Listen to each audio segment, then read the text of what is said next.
Hey guys, Professor Bill, Comic Book University, Unstoppable Wasp, issue number 4. This was actually pretty cool.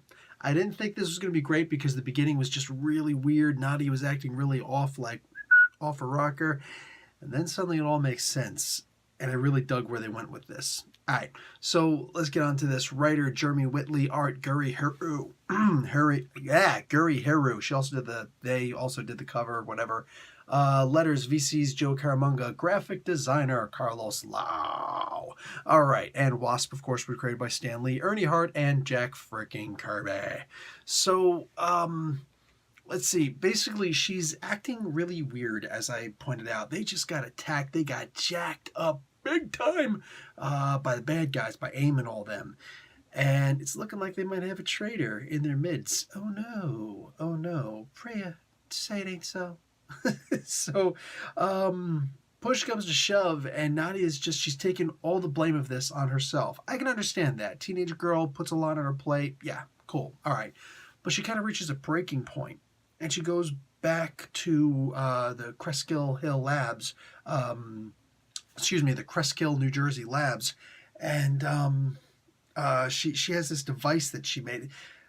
I don't exactly know how this works. I'm just going to call it comic books, but it's this little tiny miniature lab that she can go into and do her work, and then time passes slower in there than it does out here. So she can get like days on the hour in the lab, apparently. And she's got to try to figure out a bunch of things, and she's just like, okay, all these things happen. Here's all my friends. Here's all the problems that they have, and now I have to fix these things and make inventions to fix these things.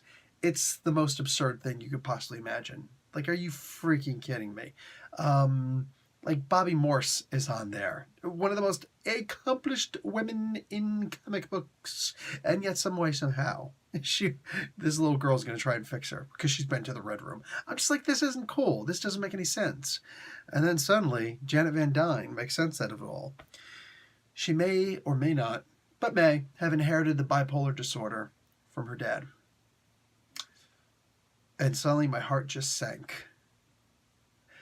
You want to talk about introducing an incredible story and trauma to a little girl in a comic book. Damn, you could have just shot her. like you didn't have to get this deep.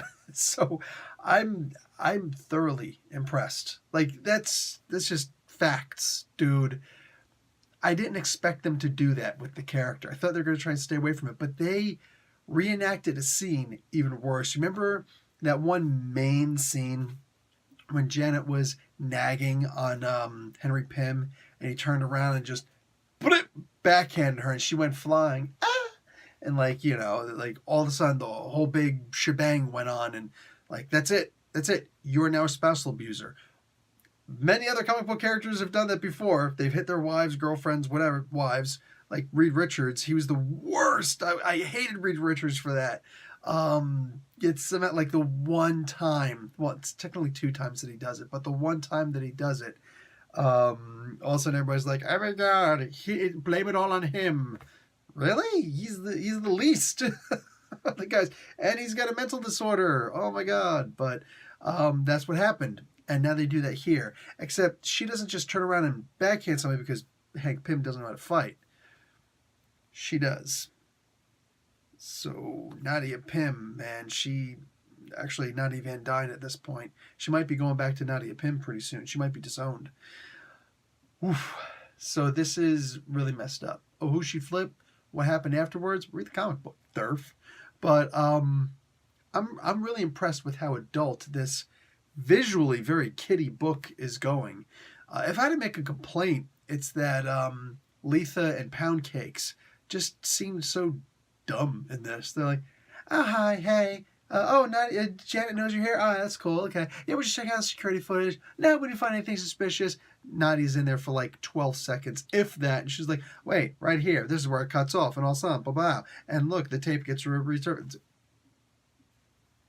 And these two heads weren't able to figure that out. Come on now.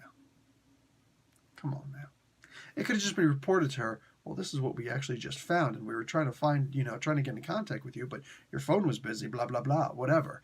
It could have been like that. Didn't have to be Nadia figuring it out. But, like aside from that, like, way to make the two biggest, for the most part, toughest girls in here, useless. Like, absolutely useless. That wasn't cool to me. But whatevs, I guess. Anyway, aside from that, this was solid. Wow, like, I feel so bad for this little girl at this point. I don't know where they're going with this exactly, but I have an idea, and it doesn't look good. It doesn't look good. And all of this before she, hopefully, finally meets her daddy. Oh, she's already got these issues. All right, guys, check it out. Professor Bill, Comic Book University. Class dismissed.